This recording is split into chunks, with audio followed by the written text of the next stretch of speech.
Bárbara. Thalita, vamos começando. Se apresenta rapidamente para o pessoal e vamos lá. Vamos lá. Boa noite, pessoal, tudo bem? Meu nome é Thalita, sou farmacêutica, vou falar brevemente aí da minha carreira acadêmica. Fiz mestrado na USP relacionado a doenças neurodegenerativas e o sistema endocannabinoide. Meu doutorado foi na Unifesp, especifiquei, né, em doença de Alzheimer e canabidiol, ativação de autofagia. Publiquei recentemente, e agora eu estou fazendo um pós-doutorado relacionado à esquizofrenia e sistema endocannabinoide também aqui na Unicamp. Então, bem resumidinho aí, a minha carreira acadêmica. Vou compartilhar a tela aqui com vocês, tá? Aí vocês me dão um feedback aí, para ver se está tudo certo. Estão vendo? Sim. Certo? Pessoal, como o Thiago falou, fiquem à vontade para interromper, tá? Como a minha tela está cheia aqui, eu não vou conseguir ver quem levantou a mão ou não. Mas aí eu acho que o Thiago, o pessoal, o Luiz, consegue Eu ajudo. Me informar, e aí a gente para aqui e a gente discute sobre isso, tá bom? A aula de hoje, então, vai ser sobre os fundamentos da cannabis, então a gente vai saber um pouquinho da história da cannabis, do que é composta a cannabis, para a gente poder entender como ela funciona no sistema endocannabinoide, que é um sistema, né, que foi recentemente descoberto, né, e ele está sendo aí pontuado como um dos maiores sistemas do nosso organismo, né, ultrapassando aí o sistema nervoso central, porque é ele que controla, como eu vou explicar na aula, é ele que faz toda a homeostase dentro do nosso organismo, né, ele que vai equilibrar todos os outros sistemas, por isso que ele está sendo pontuado como um dos maiores sistemas aí do nosso organismo. Bom, brevemente, né, um pouquinho da história da cannabis. O seu cultivo, ele já está datado há mais de 8.000 anos, então é uma planta milenar, e que ela é utilizada há milênios, né, no seu aspecto medicinal já. Então, há mais de 2.000 anos antes de Cristo, foi relatado, né, o primeiro uso medicinal da cannabis, que foi um registro, né, no tratado médico do imperador chinês Shen Nung. Ele pontuou, né, nesse tratado médico, um chá, né, feito da planta da cannabis e que melhorava inflamações, dores de cabeça, dores articulares, e esse chá foi difundido na China inteira até também chegar na Índia. Então, a cannabis começou a história ali, né, os primeiros relatos foi principalmente na China e na Índia. E também ela era utilizada para muitas outras coisas, como alimento. A semente da cannabis, né, ela é riquíssima. Tem até uma curiosidade, né, que fala que Buda, antes de chegar à sua ascensão, ele passou mais de meses comendo uma semente de cannabis por dia, e isso sustentava ele até chegar, né, à ascensão dele aí. Então, como é rica, né, as propriedades aí da semente da cannabis. Era utilizada como fibras, porque, né, o cânhamo tem uma fibra muito forte, o caule, né, do cânhamo tem uma fibra muito forte, então era utilizada para fazer cordas de navio, papel, papiros, né, eram feitos, né, da fibra da cannabis. Então a história da cannabis ela é muito rica, muito interessante. A deusa Sexá, né, que é a deusa do conhecimento e da escrita, ela tem até uma cannabis aqui, né, na cabeça dela aqui, e todos os tratados que ela escrevia era também escrito, né, em papiros feitos da fibra da cannabis. E, né, na Índia, a preparação do beng, né, que é chamada de beng, na Índia, eles utilizam muito, né, em rituais religiosos, né, também para ascensão, né, espiritual. Aí chegou, infelizmente, né, uma época da demonização da maconha, né, da demonização da cannabis. Então, antes disso, ela era vendida como cigarros, né, ó, contra asma, catarro, insônia, né, só que aí chegou, né, essa parte aí veio junto com a coisa do álcool na época dos Estados Unidos, veio, né, com todo o preconceito da escravidão também, né, nos subúrbios lá dos Estados Unidos, e falavam que quem utilizava a cannabis, né, matavam as pessoas, elas ficavam insanas, enfim, aí teve toda essa parte, mas também a gente sabe que tem todo um fundo político, um fundo financeiro, né, então teve toda essa parte aí que, infelizmente, a gente tem, né, esses resquícios até hoje de preconceito e tudo mais. E a mídia também, né, gera um pânico, né, em relação a cannabis também, e a outros medicamentos, como eu coloquei aqui, por exemplo, O diazepam, né, ele é bem tóxico, né, como tem aqui as estatísticas, ele é bem tóxico, né, em vários casos aí hospitalares, né, principalmente, mas os casos reportados pela mídia é 10, por exemplo, né, então eles não reportam tudo que acontece, diferente do êxtase, por exemplo, né, o êxtase, ele tem uma toxicidade bem alta, só que ele é bem mais difundido, né, pela mídia, então o pânico é maior do que você usar um êxtase do que um diazepam, por exemplo, né, então a gente sabe que a mídia também tem uma influência muito grande em tudo isso. E aqui eu vou começar, então, a explanar sobre as diferenças entre as nomenclaturas, né, que a gente tem hoje em dia. Fala cânhamo, maconha, marihuana, hemp, cannabis, o que a gente usa, né, qual a diferença entre elas? Então, a cannabis, né, o nome cannabis, principalmente, né, falando certinho, a cannabis sativa, né, porque toda cannabis, toda planta, ela é cannabis sativa, ela tem subespécies diferentes, que é a subespécie sativa, então é cannabis sativa sativa, tem a subespécie índica, que é a cannabis sativa índica, e tem a cannabis sativa ruderalis, tem esses 3 subtipos, tá? Então, o nome científico, o termo científico é cannabis, tá?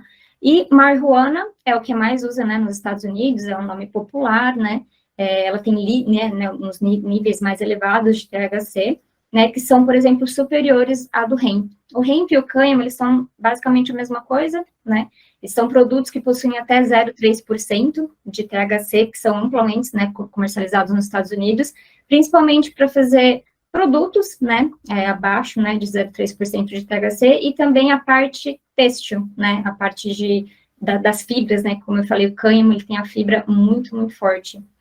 Então, essas são as diferenças na nomenclatura.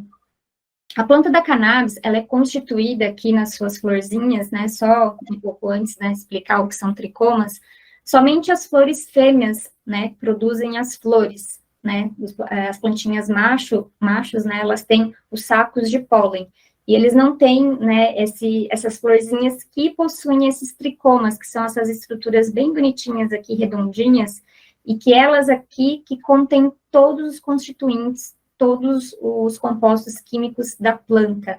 Então, ali é como se fosse uma fábrica interna ali da planta, e os tricomas, ele tem diferentes funções, né, na planta, principalmente de proteger ela, né, contra também invasores, insetos, enfim, e também é onde é produzido os canabinoides, os terpenos e os flavonoides, que são, né, os constituintes aí da planta. Aqui eu coloquei, né, um paper que saiu faz um bom tempo, né, em 2006, mas nessa época eles já classificaram, né, todos os compostos da cannabis, né, do modo mais geral. Então, na planta tem os canabinoides, tem compostos nitrogenados, aminoácidos, proteínas, hidrocarbonetos, tem álcools, aldeídos, cetonas, tem os esteroides, tem açúcares, né, tem os terpenos, né, que é diferenciado em monoterpenos, diterpenos, triterpenos, tem os fenóis, flavonoides, vitaminas, pigmentos. Então, assim, a cannabis, né, a gente sabe que hoje tem mais de 500 compostos, né,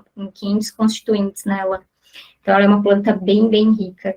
Então, como, assim, os 3 principais compostos, né, que tem mais ali na planta são os canabinoides, os flavonoides e os terpenos. E agora eu vou explicar cada um deles. Os canabinoides, hoje em dia, a gente sabe que tem mais de 100 compostos canabinoides na planta, né? Então, só para diferenciar também, existe os canabinoides advindos da planta, que a gente chama de canabinoides exógenos, né, que a gente obtém da planta. A gente tem os endocannabinoides, que nosso organismo produz, né, os endocannabinoides. Tem os canabinoides sintéticos, que são produzidos em laboratório, e tem os fitocannabinoides, que são os canabinoides da planta, né? Então, tem essas 3 diferenças. E também tem os canabinoides, eles agem como, eles são miméticos, né? Eles agem como canabinoides, mas eles não são como canabinoides. Então, ele ativa, né, o sistema endocannabinoide, mas ele não é um canabinoide, porque ele é diferente, por exemplo, de um canabinoide sintético. O sintético, ele mimetiza mesmo a estrutura molecular de um fitocannabinoide, por exemplo, ou do endocannabinoide que nosso corpo próprio produz. E esses canabinoides, a gente fala que é mimetic-like, eles mimetizam, né, os canabinoides, mas eles não têm a mesma estrutura, mas eles ativam o sistema endocannabinoide. Bom, então, os canabinoides, eles são os principais compostos, né, bioativos aí da planta, e eles têm um efeito, né, através do nosso sistema endocannabinoide, E hoje a gente tem, né, diferentes canabinoides, como, por exemplo, o THC, né, que é os dois principais, né, o THC e o CBD. E os dois, eles têm propriedades diferentes, né, tem até propriedades antagônicas, vamos assim dizer. Porque, por exemplo, quando ingere, né, uma alta concentração de THC, se a pessoa ingerir um para um, ou até um pouco mais de CBD, o CBD ele vai neutralizar os efeitos euforizantes do THC.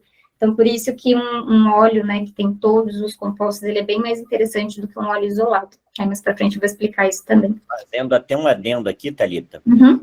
A Anvisa, hoje no Brasil, ela não permite que nenhum produto seja comercializado com teor de THC superior ao teor de CBD.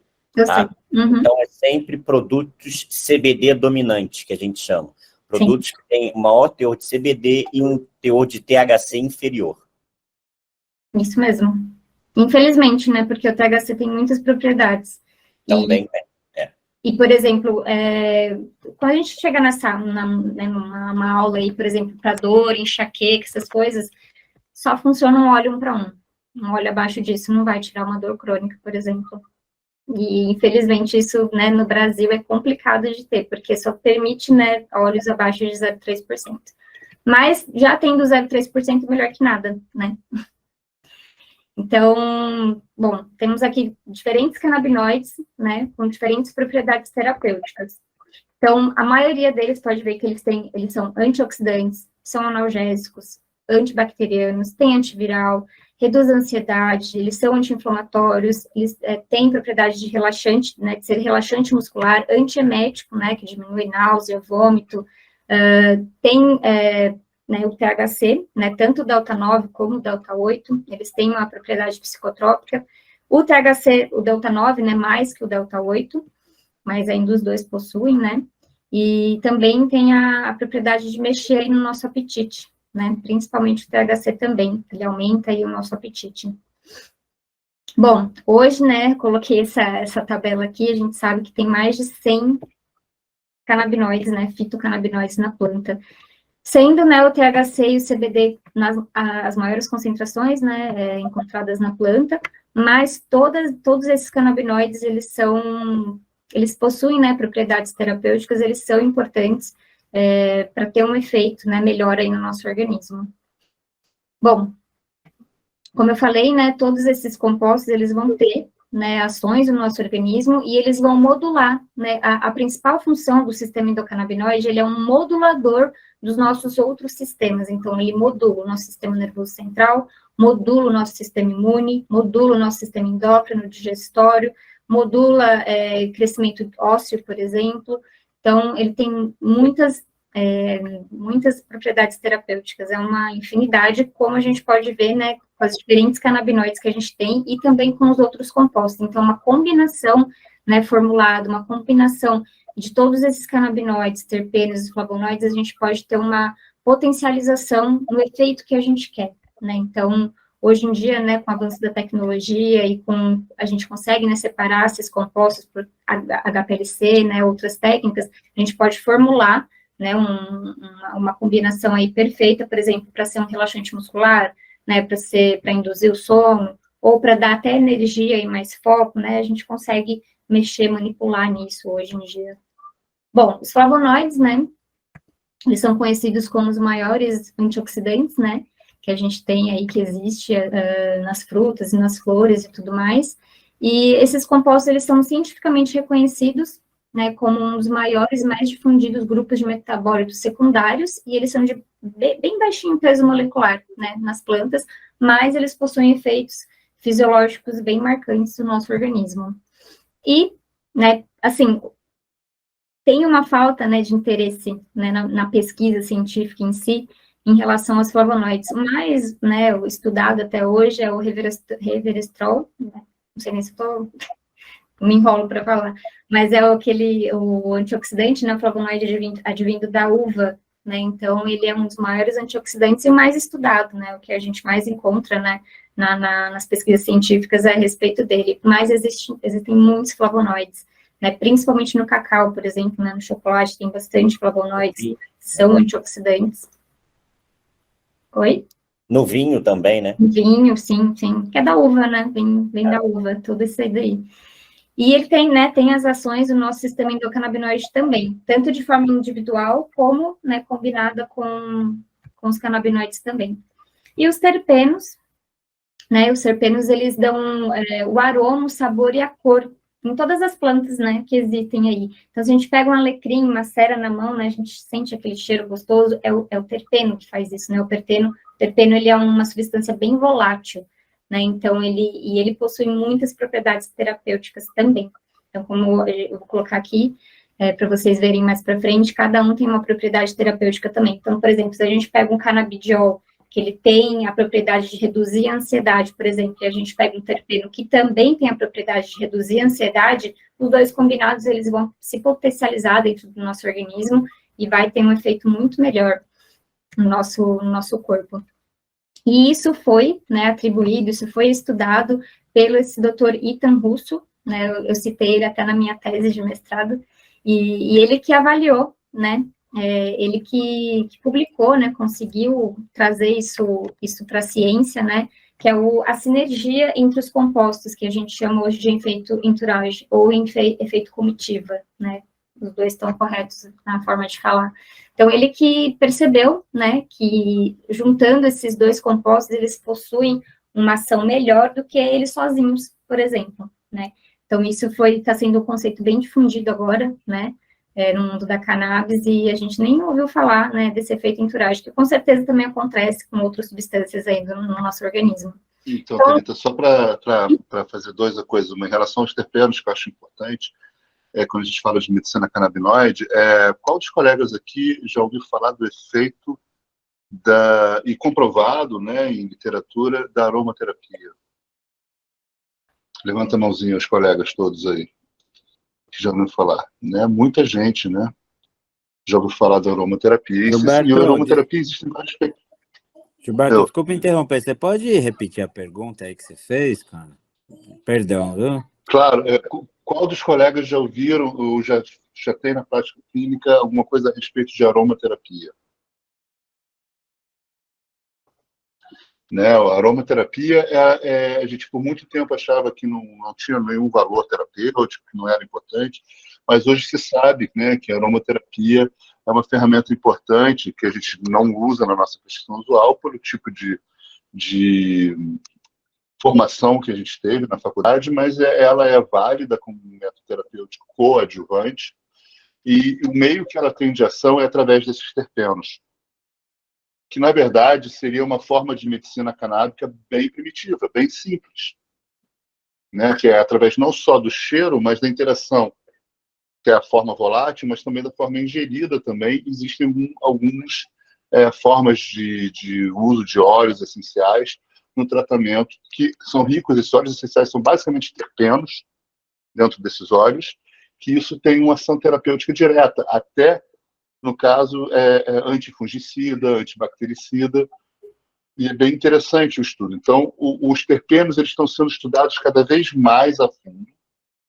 e a junção com esse efeito entourage, e o efeito entourage nada mais é do que uma série de sequências farmacológicas, de farmacodinâmica e farmacocinética, direta e indireta, que a gente pode explicar com mais calma no futuro para vocês, a ação dos terpenos em relação aos canabinoides e os flavonoides. Então, é interessante ter esse conceito que quanto mais rico for o óleo e quanto mais vocês souberem a composição desse óleo, mais vocês vão saber para que serve ou qual é a patologia que esse óleo está mais indicado. E vocês vão entender por que muitas marcas têm resultados diferentes em diferentes patologias, ok? Show. Sabendo de tudo isso, vocês conseguem ter um tratamento mais assertivo do que ficar pulando de óleo em óleo, porque aí se vocês sabem a composição de terpenos, de flavonoides, quais canabinoides tem na composição do óleo, fica bem mais assertivo vocês indicarem, né, tal óleo para tal patologia, tal doença, tal paciente, né? Então, tudo isso é importante saber. E até percepção do paciente também como, não estou sendo cobaia, né? Não estou sendo feito de tentativa. Exato. É uma coisa bem mais assertiva de falar, por exemplo, que eu estava, né, explanando, CBD para redução de ansiedade. Aí a gente pega um terpeno e um flavonoide que também vão ter essa mesma ação, né, de redução de ansiedade, porque, né, para ter um efeito mais efetivo mesmo do que pegar um óleo full espectro, um aleatório e testar na pessoa. Isso é bem ruim, né? O paciente fica se sentindo inseguro, né? E o médico também, né? Exato. Bom, então é isso, o efeito entourage, né, é o efeito, né, que todos esses compostos têm, né, dentro do nosso sistema nervoso central, e que eles vão agir em sinergia entre si, ajudando, então, a obter um melhor efeito terapêutico. Bom, os terpenos, eles também se ligam aos receptores do nosso cérebro, né, como eu falei, né, com todos esses efeitos entourage, e aí eu vou dar alguns exemplos. Por exemplo, o terpeno mirceno, ele pode reduzir a resistência na barreira hematoencefálica, facilitando a passagem de outras substâncias químicas benéficas. Então, ele tem esse potencial, né, de diminuir essa resistência na barreira hematoencefálica. Também é perigoso, né, dependendo do composto que você vai usar junto, por isso que é sempre importante ver os outros compostos que você vai usar dentro do óleo. O beta-cariofileno, por exemplo, o mulene e o pipeno, ele tem efeitos anti-inflamatórios. Então, se você fazer a combinação desses 3 terpenos e mais o CBD, mais o CBG, que tem propriedades também anti-inflamatórias, vai potencializar o seu óleo também e vai ser mais assertivo o seu tratamento. O pipeno também ajuda a neutralizar o comprometimento da cognição e memória causada pelo THC. Então, ao mesmo tempo que o THC causa aquela liseira, né, aquele down, assim, o pipeno pode ajudar a neutralizar isso, né? Então, de repente, um óleo que tenha, né, aqui não no Brasil, mas um óleo que tenha, né, altas porcentagens de THC, você utilizando o pipeno e o CBD junto, por exemplo, você pode diminuir esses efeitos do THC. Uma combinação de terpenos, por exemplo, de pipeno, mirceno, cariofileno, tem ação direta na redução da ansiedade. Então, também o mix, né, a combinação desses terpenos com os canabinoides também vai ajudar na redução da ansiedade.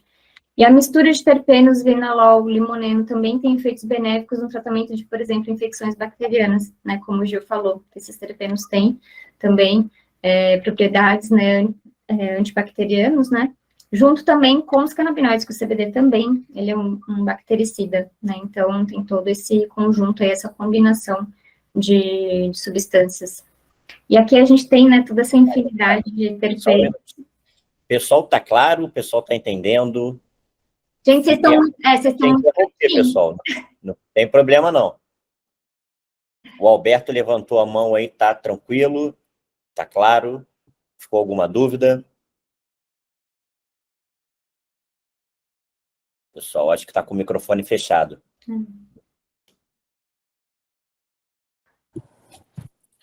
Ô, Thalita, assim, a explicação tá fantástica. É muita informação, é coisa que a gente nunca viu na vida, né? Então, assim, por isso que fica à vontade. Dá para entender, não, dá para entender muito bem, explica muito bem, mas assim, a gente teria depois acesso a esse material para ler de novo? Tem o livro, né? Tem o livro. A gente vai deixar essa aula gravada também. Legal. A plataforma que a gente tem de educação continuada e vai disponibilizar o link, tá? Nos grupos de mentoria. Maravilha. Tá, obrigado, viu? Todavia, essa riqueza de detalhes que está sendo passada, dos terpenos, flavonoides, isso é até um racional bem avançado de formulação de produto, tá? Mas a partir do momento que vocês têm esse racional, têm esse entendimento, vocês passam a ser críticos do produto que está sendo promovido para vocês, oferecido, para vocês também fazerem uma questão de crítica. Acho que para determinado paciente isso aqui talvez não vá funcionar tão bem. Quais são os terpenos que você tem nessa formulação? Quais são os canabinoides? A gente fala muito nos principais, nos 2 mais abundantes, CBD e THC, mas quais outros canabinoides que estão nessa formulação? Tem o CBG, tem o CBDA, tem o THCA. É importante saber as formas ácidas dos canabinoides, porque com o passar do tempo, por um processo de reação enzimática ou oxidação, esses canabinoides eles vão mudar o perfil dele. Eles vão deixar de ser, por exemplo, THC e passar a ser CBN. Isso é um dos exemplos. O THC é um canabinoide que dá o barato, mas ele também tem propriedade analgésica muito importante. Mas quando ele se converte por oxidação em CBN, o perfil dele muda. Ele passa a dar um pouco mais de sonolência. Então, saber assim, quando que esse produto foi fabricado, se tem algum teste de estabilidade sobre esse produto, são fatores e questionamentos que são importantes os médicos estarem fazendo para poder saber como é que esse produto vai reagir no paciente ao longo da terapia. Então, e só para, pegando o gancho aí do Thiago, como teve um boom, né? A gente sabe que teve um boom aí em relação ao tratamento de cannabis, porém, infelizmente, o conhecimento científico, educacional mesmo, não acompanhou. Né? Então, hoje a gente tem muitas empresas aí que distribuem, né, vendem óleos e tudo mais, mas qual é o critério, né? Eu falo, médico tem que ser chato e perguntar, tem que ser criterioso quando for comprar um óleo, é isso que o Thiago falou, ver a composição do óleo, o que tem, o que não tem, o óleo é descarboxilado, não é? Porque esse que o Thiago falou, de ter as formas ácidas de todos os canabinoides, é que essa extração foi feita com ela novinha, então não passou pelo momento ali também de descarboxilação. É diferente você fazer uma colheita também dela nova, dela maturada, ou de você passar por processos de descarboxilação para transformar o THC na forma ácida em THC mesmo, o CBD na sua forma ácida em CBD mesmo, ou também transformar o THC em CBN. Então, isso é uma coisa da farmacologia aí, desses compostos, bem interessante também, e que tem propriedades terapêuticas diferentes. Não é que um ácido, né, o THC na sua forma ácida, ele não tem efeito. Tem, mas é diferente de um THC que passou por esse processo de descarboxilação. Então, sejam criteriosos na hora de comprar um óleo, porque isso faz toda a diferença. De uma forma bem rápida, as formas ácidas, elas não passam na barreira hematocefálica, ou passam com muita dificuldade. As formas não ácidas, não.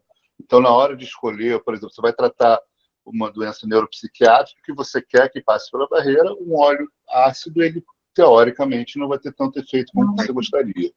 Uhum. Então, assim, esses conceitos que são importantes da gente passar para vocês, porque vocês vão construir a curto prazo, isso, ou seja, amanhã vocês vão ter um pouco do raciocínio de como aplicar isso na prática de vocês, da escolha do melhor óleo para o seu paciente.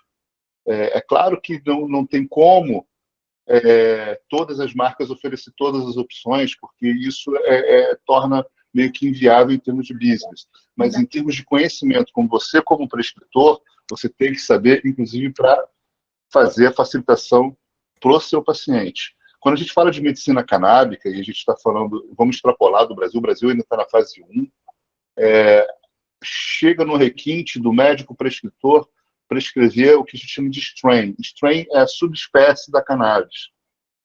E ele prescreve essa strain para ser o óleo feito daquela strain. Isso a gente dificilmente vai chegar nos próximos 5 anos no Brasil, então a gente deve trabalhar em fase 1, fase 2, que seria primeiro prescrever o óleo e depois saber o que está dentro desse óleo, para depois prescrever strain. Né? Então, mas vocês com a base, vocês no futuro vão saber como prescrever uma strain ideal. São vários strains, são mais de 40 tipos de strains, e isso a gente vai falar muito mais avançado ao longo desses encontros que a gente vai ter com vocês. Sim.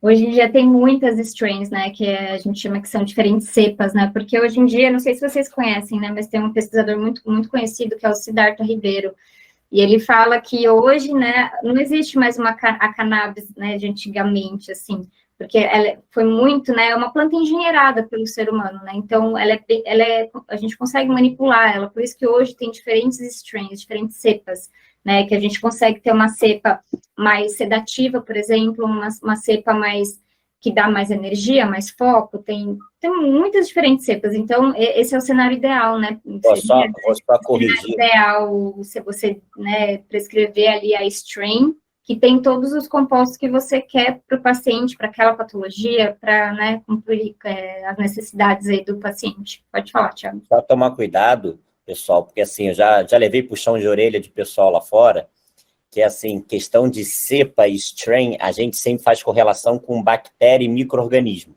Quando a gente fala em planta, é cultivar. Então, sempre quando a gente for falar é quimiotipo da cannabis, sativa, ruderalis, híbrida. Então, hoje o pessoal abre um leque, quando você entra nesse mar de híbridas, que vira uma combinação absurda. Então, é difícil você achar hoje um cultivar extremamente puro, devido às abelhas, pássaros, combinações, a globalização já mudou, já contaminou, é difícil você ter algo 100% puro. Mas é uma busca contínua das farmacêuticas, dos laboratórios, em ter algo com o maior nível de pureza possível. Vou deixar a Thalita continuar, senão a gente fica nesse slide. A gente fica, sim. Não, e só complementando, hoje em dia, como eu falei, né, a gente consegue separar os compostos e fazer o óleo, né, óleo que é parecido com uma strain, por exemplo, né, então hoje a gente consegue fazer isso. Bom, vamos lá. Agora sim, né, vamos entrar aí no sistema endocannabinoide, né, conhecido como SEC já ultimamente, né, ultimamente já se fala em SEC. Bom, a descoberta aconteceu com esse pesquisador, o Rafael Michelon, lá no Instituto de Israel. Ele conseguiu isolar, né, a primeira substância, que foi o delta-9-THC, e o modo, né, que foi descoberto foi interessante, né, assim, ele fez um bolo, né, que ficou conhecido como bolo espacial de Michelon. Ele fez esse bolo com THC, né, com a cannabis, e ele distribuiu para o pessoal do laboratório. E aí ele começou a perceber que cada pessoa tinha um efeito, né, tinha uma coisa diferente acontecendo. Um ficou dando risada, o outro ficou mais quietinho, o outro ficou com o olho vermelho, né, ele começou a ter esses tipos aí, começou a anotar, e ele começou a pensar, ele falou, poxa, se cada pessoa está tendo um efeito diferente, alguma coisa no organismo reconheceu essa molécula, né, e foi daí que começou, né, e deslanchou, né, toda essa descoberta do sistema endocannabinoide. Então, aqui, né, na década de 60, que foi, né, quando o Rafael Michelon conseguiu identificar o THC, teve a clonagem aqui, primeira, né, na década de 90, teve a clonagem do receptor, né, olha o tempo de pesquisa, né, que teve que acontecer, porque nessa época ainda estava toda aquela parte, né, da demonização da cannabis, né, da maconha, então ninguém queria mexer com ela, né, ninguém queria estudar ela, não era interessante. Mas aí depois eles começaram a perceber que sim, tinha um potencial muito grande, né, científico também, e também para o nosso organismo. Então, teve a clonagem do receptor CB1, lá na década de 90, e a partir dos anos 2000, né, isso vem crescendo até hoje de forma exponencial, né, as pesquisas científicas. Então, né, até hoje, né, foram descobertos 2 tipos de receptores canabinoides, o receptor CB1, que ele é predominantemente encontrado no sistema nervoso central, em áreas como hipocampo, córtex pré-frontal, gânglios da base, cerebelo, medula espinhal, núcleo mesolímbico, órgãos internos também, né, na periferia também tem receptor CB1, mas a maior parte está no sistema nervoso central. E os receptores CB2, eles estão mais, né, no sistema imune aí, baço, células do sistema imune, né, tonsilas, microglia, né, e microglia, ou micróglia, né, enfim, ela é bem expressa, na verdade, quando tem alguma neuroinflamação no nosso sistema nervoso central. Então, a gente tem receptor CB2, né, no nosso sistema nervoso central, mas quando tem alguma neuroinflamação, isso fica bem exacerbado, né, tem maior expressão de receptor CB2, principalmente em doenças neurodegenerativas, né, que tem um aumento aí de neuroinflamação.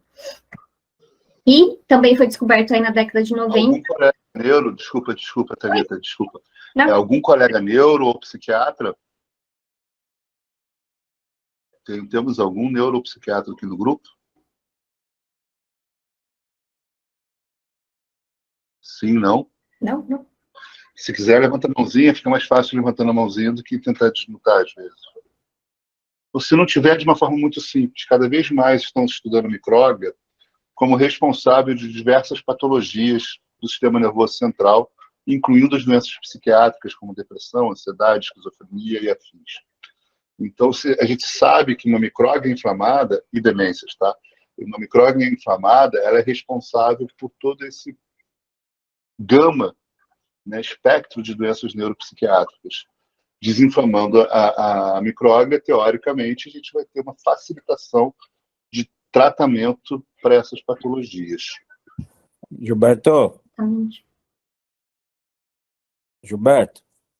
doenças neuropsiquiátricas, você diz depressão, esquizofrenia, ou Alzheimer, as demenciais entram nesse também? As demenciais entram nessa também, Marcelo. A gente sabe hoje em dia que uma das principais causas das patologias demenciais, entre elas o Alzheimer, que é a mais famosa, que é assim, no caso do Alzheimer, da proteína tal, essa proteína tal ela só é criada como um mecanismo de defesa à inflamação gerada pela micróbio. Ela é um fator protetor do neurônio até certo ponto por causa daquela inflamação e depois ela começa a ser neurotóxica de acordo com a quantidade de proteína tal que ele é gerado. Então, uma das formas que a gente tem de gerar neuroproteção é desinflamar essa micróbia e facilitar a neurotransmissão, né, as sinapses, e com isso formar novas sinapses e manter um cérebro mais saudável e jovem. Exato. Isso a gente observa bastante porque o estilo de vida pró-inflamatório está diretamente relacionado a esse tipo de patologia. Exatamente. E o diabetes também tem muito a ver com o Alzheimer. O Alzheimer é conhecido como diabetes tipo 3, né? Diabetes tipo 3. O CBD, como a gente vai ver mais no futuro, ele é um agonista PPRH, ou seja, ele tem uma atuação metabólica anti-insulinêmica. Isso vai ser bem interessante para a gente ver no futuro as aplicações do CBD em outras áreas que não seja somente a neuropsiquiatria e dor. Exato. Bom, continuando aqui, na década de 90, né, foram descobertos 3 tipos de endocannabinoides, porém, né, os 2 mais estudados é a anandamida e o 2-aracnodonilglicerol, que é o 2-AG.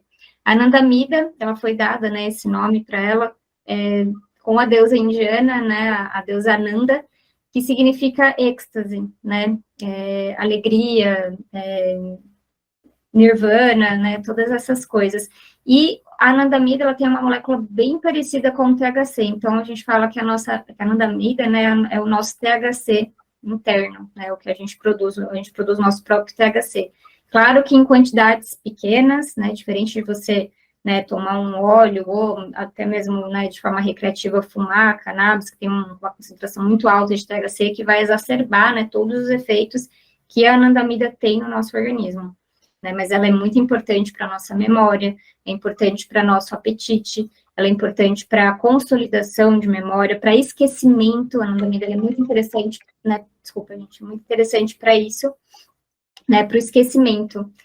O Siddhartha também fala a respeito disso, né, que é muito importante a gente esquecer, né, a mesma coisa que é muito importante a gente guardar, né, a gente ter memória, guardar as informações, é muito importante também a gente esquecer. Por isso que também o THC e o canabidiol também é muito utilizado na psiquiatria para tratar transtornos pós-traumáticos, né? Então, por isso que eles entram também nesse tratamento psicológico. Aqui só para exemplificar, né, onde os receptores CB1 fica, né, no nosso cérebro. E aqui, né, uma imagem também ilustrativa, né, de como está distribuído. Então, como eu falei, o sistema, né, o receptor CB1 está mais aqui no nosso sistema nervoso central, e o CB2 mais na periferia, porém, a gente também tem receptor CB2 aqui no nosso sistema nervoso central, e o CB1 também espalhado aí por todo o nosso organismo. Aqui, gente, eu sei que esse gráfico é bem confuso, mas dá para entender. Os canabinoides, eles não se ligam só aos receptores CB1 e CB2. Eles também se ligam a outros tipos de receptores, como o Gil falou, que o CBD, por exemplo, ele é um agonista do PPR-gama, né, que é um receptor que é muito importante aí para uma infinidade de coisas também. Mas aqui, né, nesse gráfico, ele está apontado aí como um vasorelaxante. Ele também age, né, no receptor de serotonina, né, 5-HT1A, que também tem a ver com a anti-isquemia, ansiolítico também, né, as propriedades ansiolíticas do CBD. Também age em canais de cálcio, canais de TASC, TRPV1, que são canais valinoides, que tem muito a ver, né, com os receptores de dor, né, que causam aqui, então, a analgesia, né, também são antidiabéticos, antieméticos, antibacterianos, antiproliferativo, antitumoral, tem, assim, uma infinidade, né, e o THC também, né, o THC tem várias propriedades, o CBDV, enfim, os outros canabinoides também têm todas as suas propriedades, mas o CBD, né, como ele é o mais estudado, eu acredito, tá, que ele é o mais estudado por também não ter os efeitos euforizantes, né, psicotomiméticos que o THC tem, ele é um dos mais estudados e por isso que conseguiu avaliar tudo isso daqui, ver quais receptores eles agem, porque eu acredito também que os outros canabinoides também conseguem agir em outros locais também, mas não são muito estudados e também não tem muita quantidade na planta, né? Então a gente tem essa dificuldade ainda de isolar esses compostos e ser viável financeiramente para a pesquisa, né? Então, por isso que o CBD tem essa gama de propriedades terapêuticas, porque conseguiu, né, ser pesquisado e ser avaliado quais tipos de receptores ele consegue ativar ou, né, desativar, enfim, ele pode... Porque na ciência, assim, se a gente pesquisar ali, jogar no PubMed, a gente consegue ver que o CBD, ele pode agir como agonista, antagonista, agonista inverso. Então, ele tem vários papéis, dependendo do receptor que ele tá agindo. E também dependendo da patologia que a pessoa tá, né? Porque, às vezes, uma patologia, ela super expressa algum tipo de receptor, ou não expressa mais algum tipo de receptor. Então, por isso que eu sempre falo que o tratamento com a cannabis é muito individual. Ela é muito personalizado. Então, a gente sempre tem que puxar um histórico do paciente para ver o que está acontecendo ali com ele, para também ser assertivo no tratamento. Outra coisa muito legal e muito interessante do sistema endocannabinoide é a neurotransmissão. Como, né, a gente estuda na faculdade, né, a gente sempre estuda a neurotransmissão como a neurotransmissão normal. Assim, tem aqui as vesículas, né, sinápticas, no neurônio pré-sináptico, e aí a gente tem um estímulo, e aí tem a liberação desses neurotransmissores na fenda sináptica, eles vão agir aqui nos receptores de neurônios pós-sinápticos, que vai ter a ação aí no nosso sistema nervoso central. Porém, a cannabis, ela é muito interessante por causa disso, ela tem uma neurotransmissão retrógrada, ou seja, acontece totalmente ao contrário, né? Então, os endocannabinoides, eles são produzidos, né, nos neurônios pós-sinápticos, né? Depois de um estímulo, eles são liberados na fenda sináptica, eles agem nos receptores CB1 de neurônios pré-sinápticos, e aí sim ele modula a neurotransmissão, ele modula, né, a liberação dessas vesículas sinápticas na fenda sináptica. Ficou claro, gente? Isso é bem importante, pessoal. Tudo certo? De uma forma bem simples, ele é como se fosse um maestro. Isso. Ele escuta o que está acontecendo naquela fenda sináptica e vai tentar harmonizar aquela fenda sináptica de acordo com o que ele está recebendo de informação. Então, ele meio que tenta afinar aquela fenda sináptica para que não haja um aumento excessivo, por exemplo, de uma dopamina ou uma falta de GABA, para aquilo se normalizar ou trazer perto do que a gente chama de homeostase daquela fenda sináptica. Só lembrar da figura do maestro que vocês vão ter a figura do canabinoide, seja ele endógeno ou exógeno, como o fitocannabinoide, por exemplo. Isso. Gilberto, a medicação, ela provoca saturação? Por exemplo, a gente vai ter que usar cada vez mais doses para ter o mesmo efeito de antes? Ou não? Não, ela não tende a causar uma resistência, ao contrário, tá? Ela tende a te facilitar essa organização sináptica. Qual é o problema? Se o paciente não sair dos agentes que causaram aquela disfunção, você não vai conseguir livrar da medicação. Entendi. Entendeu? Não, no sentido isso é um grande problema, mas isso vale... Por Desculpa. exemplo, eu comecei como paciente, né? Tenho 1,93m, a coluna e a altura não foram feitos um para o outro, né? Então eu tenho dor crônica. Eu comecei como paciente, comecei a fazer uso faz pouco tempo, melhorou 90% minha dor cervical. E eu fazia uso de Cymbalta devido à dor crônica. Estou fazendo o desmame do Cymbalta, né? Não estou precisando mais. Mas em relação ao CBD, eu tomo Balance, né? Eu vou precisar aumentar essa dose para ter o mesmo efeito ou eu vou continuar do jeito que eu estou? A tendência é você estabilizar a dose e fazer retirada das outras medicações. É claro que, por causa da altura, etc., você vai ter que fazer outros processos de fortalecimento de core, uma série de coisas aí, que enquanto você não tiver apto, você não conseguia fazer esse fortalecimento porque você tinha dor. Agora, você está com dor, você consegue controlar esse fortalecimento. Inclusive, é interessante que o CBD, ele estimula miócitos, ele estimula a miocitogênese, como neurogênese, ele também estimula a miocitogênese. Então, isso você vai ter uma facilidade para você restabelecer a forma do teu core com o CBG. E a tendência com o core fortalecido é você diminuir as suas doses da medicação. Porque não vai te causar dor, porque você consegue manter e suportar o teu peso no teu eixo central. Essa é a lógica e o racional. É claro, dor crônica, acho que dentro da área médica é a coisa mais ingrata que tem, porque é muito difícil ter uma solução definitiva para a dor crônica, né? Então, qualquer melhora é melhora e a gente comemora essa melhora com palmas em dor crônica.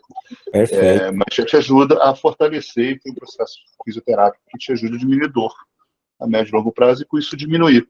E casualmente você já sabe que você tem que voltar à sua dose plena no caso do Bala 6 CBD/CBG. Perfeito. E a ideia também é sempre você, assim, prestar atenção mesmo de como o seu corpo está respondendo, né? Então, se você está se sentindo bem com essa concentração que você está tomando de CBD, continua. E até interessante, com o passar do tempo, ir diminuindo e fazendo um manejo, qual substância você está tomando, se entra com CBG, para dar uma limpada no organismo também, né? Porque sempre com CBD é isso, talvez você vai ter que aumentar para ter o mesmo efeito, mas conhecer o corpo mesmo, sentir o que ele está precisando e também fazer essa modulação, que é bem interessante também. Porque eu também, o potencial também do CBD ou também do CBG é também diminuir a inflamação, e com isso também vai diminuindo a dor, e você também talvez não precise de uma concentração tão alta, né, do CBD a inicial, por exemplo, para você manter isso, né, conforme o tempo vai passando. Bom, o nosso organismo também, né, completando o sistema endocannabinoide, então o sistema endocannabinoide ele é formado pelos endocannabinoides, né, a gente produz os nossos endocannabinoides, anandamida, 2-AG, a gente tem os receptores canabinoides, CB1, CB2, e também a gente precisa, né, ter as enzimas de degradação, né, então no nosso organismo, tanto a anandamida como o 2-AG, eles são rapidamente hidrolisados pelas enzimas, né, FAH, né, FAH, que a gente chama. Também tem a MGL, também é outra enzima que a gente tem para degradar os endocannabinoides, né, que acontece essa oxidação no nosso organismo, porque os endocannabinoides, eles são derivados, né, da cascata clássica e do ácido araquidônico, né, então por isso que esses também passam por essa oxidação da lipoxigenase e da ciclooxigenase 2 também. Existem, né, algumas coisas que podem acontecer, como, por exemplo, o polimorfismo do gene FAA e a obesidade em humanos. Então, por exemplo, se a pessoa tem um polimorfismo nesse gene, ele não degrada a anandamida de forma rápida. E como lembra que eu falei que a anandamida é o nosso THC interno, então ele vai estimular o nosso apetite, né? Então, por isso que as pessoas tendem a ser obesas, as pessoas que têm esse polimorfismo nesse gene. Então, também é uma coisa muito interessante a gente olhar para as enzimas, né, do nosso organismo. E, né, esse estudo mostra, né, que, ó, esse pesquisador, o Angeli, ele mostrou que os endocannabinoides anandamida 2-AG, eles estão aumentados nos plasmas de pacientes obesos, né, e os níveis são inversamente relacionados à atividade da FAA, né, então tem pesquisas mostrando isso, né, que tem altos níveis aí de anandamida e 2-AG em pacientes que são obesos, então provavelmente as pessoas têm esse polimorfismo nesse gene FAA. Bom, aqui eu coloquei algumas, né, funções biológicas, né, pouquinhas, né, mas tem outras aí, que os canabinoides podem, né, apresentar e fazer esse efeito no nosso organismo. Então, é resposta imune, é apetite, é sono, é ansiedade, emoção, dor, locomoção, função cardiovascular, respiratória, pressão intraocular, né, o THC, tem muita pesquisa científica que mostra, né, as propriedades do THC no glaucoma, inflamação, o sexo, a reprodução, remodelagem dos circuitos neurais, formação de novas memórias, extinção de memórias traumáticas, como eu falei, né, que o CB1 ele é muito importante para a gente esquecer coisas, neuroproteção, neurogênese, percepção e coordenação motora, que tem muito estudo legal relacionado a Parkinson também, que age ali na substância negra, fluxo de pensamentos e criatividade, né, que, não sei se vocês já ouviram falar, né, mas muitos artistas falam que depois de usar a cannabis, né? Tem aí a criatividade, o brainstorm. Então, eles têm, né, tem um estudo bem legal com ratos falando sobre esse fluxo de pensamentos e criatividades, né, que aumenta ali no nosso sistema nervoso central, entre outras funções aí, né, que ainda está em pesquisa.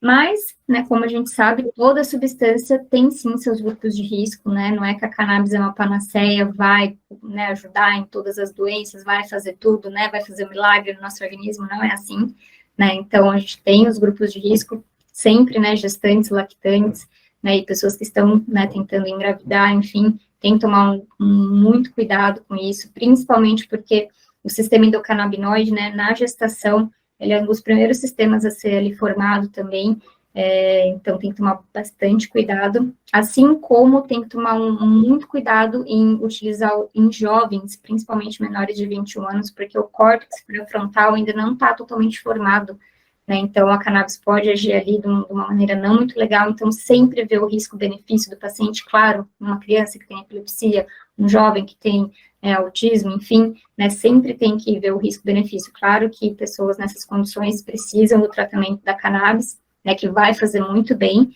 que tem ali uma falta, né, por exemplo, de endocannabinoides, que precisa ser modelado, como o Gil falou, ele precisa desse maestro dentro do organismo, né, para poder ter ali melhoras, né, nos sintomas do autismo, melhora nos sintomas de epilepsia, enfim, convulsão. Tem que ter um cuidado com pacientes com depressão, de novo, isso entra no critério de o que é composto o óleo, do que o óleo é feito, né, qual terpeno tem ali, qual canabinoide tem ali, porque tem canabinoides que eles podem, né, deixar a pessoa mais deprimida do que ajudar, né, e também serve isso para pessoas que têm surtos psicóticos, né, que também sofrem de esquizofrenia, então tem que tomar esse cuidado, tem que ver o que o óleo é composto, né, para ver se isso vai ajudar ou pode até piorar, porque tem muitos estudos que mostram, né, que níveis também elevados de THC pode predispor a pessoa a ter um surto psicótico, né, tem que tomar cuidado também, porque muita gente fala, se você fumar muito ou usar um THC, enfim, você vai ter esquizofrenia. Não é assim, esquizofrenia é um mundo também totalmente diferente, tem fator hereditário, ambiental, tem as hipóteses, né, dopaminérgicas, tem um monte de hipóteses para esquizofrenia, mas a gente tem que tomar esse cuidado qual a substância, né, que a gente vai colocar no organismo para ver se isso, né, vai predispor a pessoa a ter um surto psicótico ou não.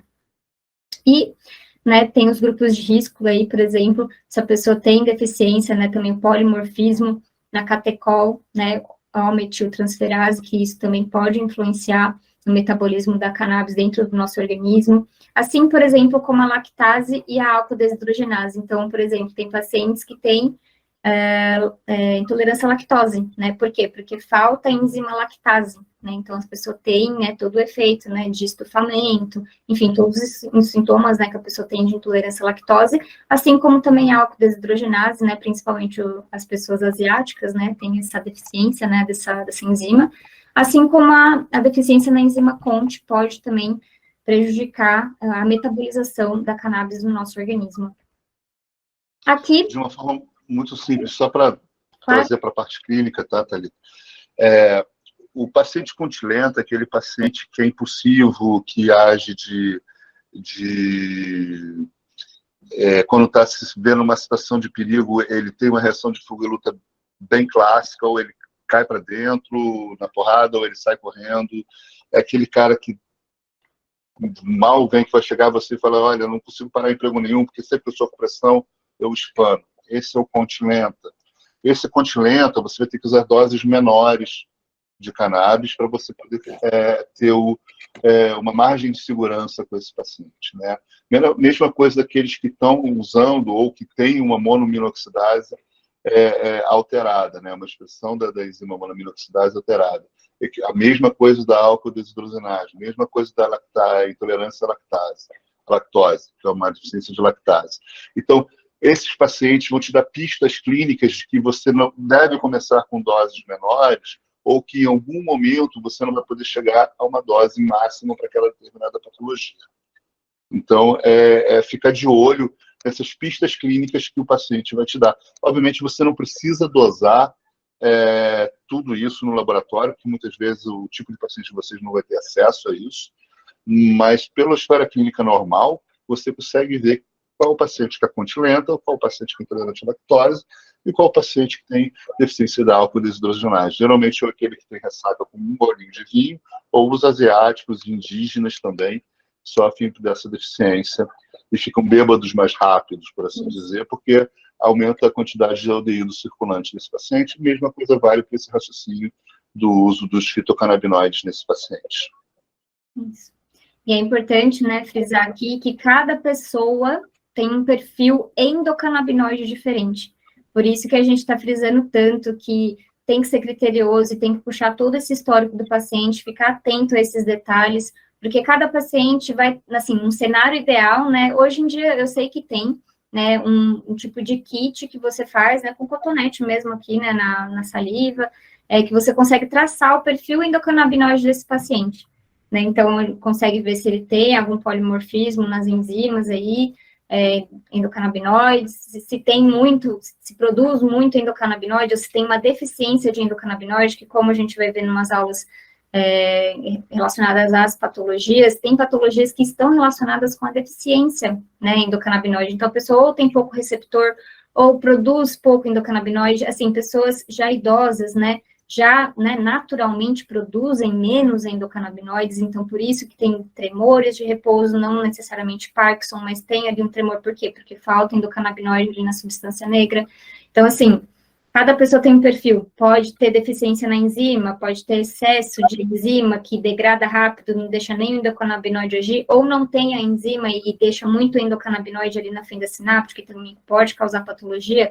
Então, assim, é um mundo, gente, é um mundo, assim, e, né, seria ideal, né, a gente traçar o perfil endocannabinoide do paciente e aí entrar com o óleo correto, mas, como a gente não tem isso, né, é inviável, é caro, enfim, não tem muito no Brasil, a gente faz isso que o Gil falou, traz o histórico do paciente, pega esses detalhes, e quanto mais detalhes for, né, a gente conseguir, assim, do paciente, vocês conseguirem do paciente, mais assertivos vocês vão ser na hora de prescrever, né, os canabinoides.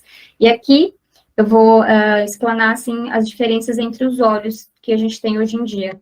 Então, a gente tem o óleo full espectro, né, que é o espectro completo, então, tem todos os compostos da planta, né, que tem aquele efeito entourage que eu expliquei no começo da aula. Então, todos os compostos vão interagir entre si dentro do nosso organismo, ajudando a potencializar, né, esses efeitos dentro do organismo, e talvez até com uma menor dose. Então, por exemplo, você usar um óleo full spectrum, você pode usar uma menor dose do que você usaria com óleo isolado, né? Mas, de novo, vou frisar aqui, isso depende muito da patologia, depende muito do paciente, depende do que você quer tratar, depende do perfil do seu paciente.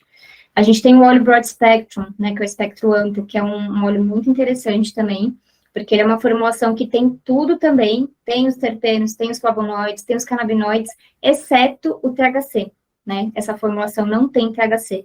Então, ela é muito interessante para pessoas que são sensíveis ao THC, porque tem pessoas que são sensíveis ao THC, que ficam sonolentas, que ficam, né, tem todo aquele dauda, né, fica chapado mesmo. Então, tem pessoas que são, até com 0,3%, tem pessoas que sentem. Então, o broad spectrum, ele é interessante para essas pessoas e também para as pessoas que são até atletas, né, esportistas aí de alta performance, que o THC ainda ele é, né, considerado como doping aí, para esses esportistas. Então, é um óleo interessante também, porque os atletas... Só fazer um adendo em relação ao atleta aí, Thalita. Sou médico do esporte, tá? Para os colegas. Sim, claro. Então, vamos lá. A UADA, ela não deixa claro isso, é um terreno cinzento.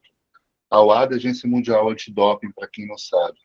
No capítulo S8, que é o capítulo de substâncias proibidas, número 8, né, capítulo 8 de substâncias proibidas, quando eles falam de canabinoides, eles falam que é proibido o uso de canabinoides em competição e fora de competição você pode usar. Porém, ele diz que a única exceção para o uso em competição é o CBD.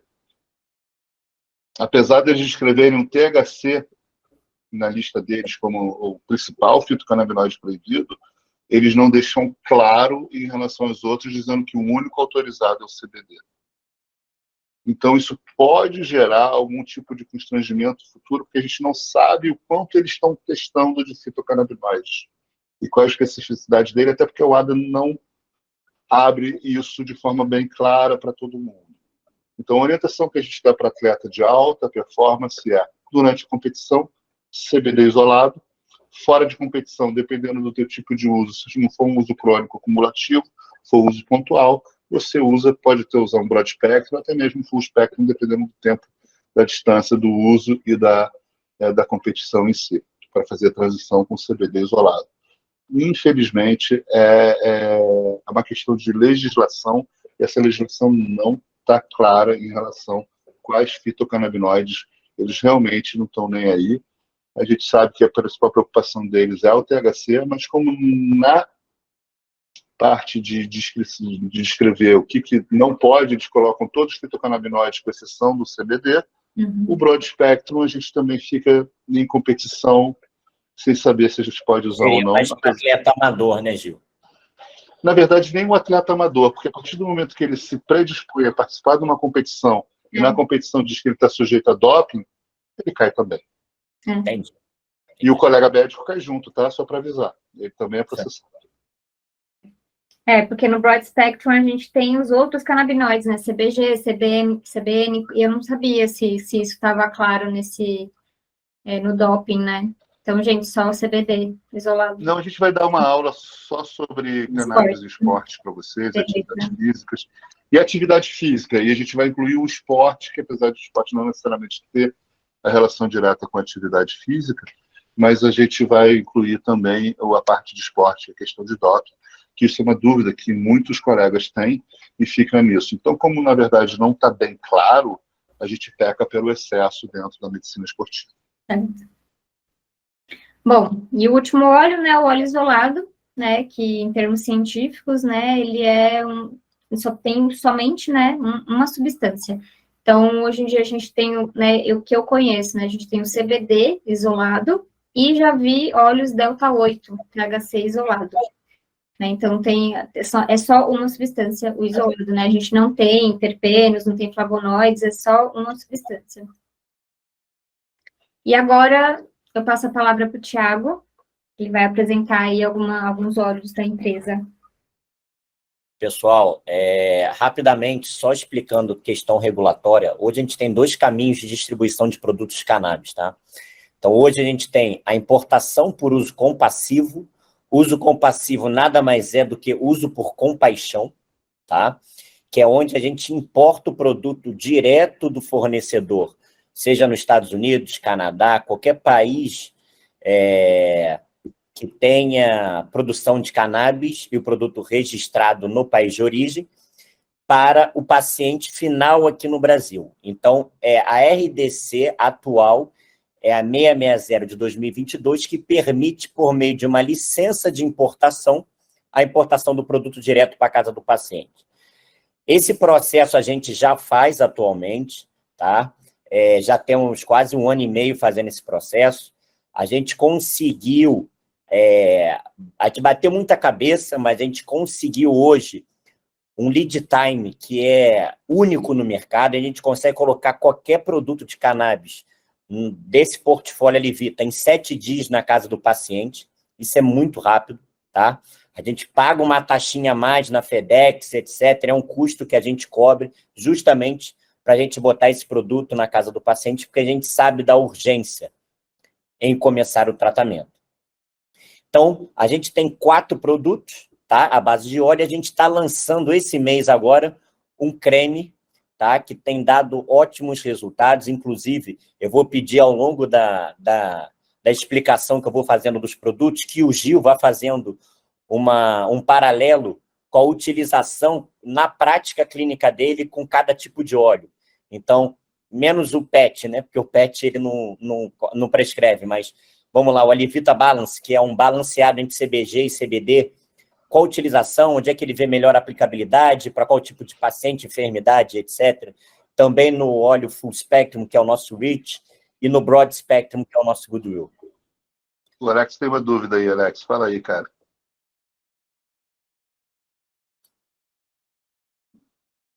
Pode falar, Alex. Cara. Alex está com o microfone fechado. Opa, então, eu estava com ele desligado aqui. Por que o de PET não precisa da prescrição? Por causa da concentração dele? Não, ele também precisa de prescrição, tá?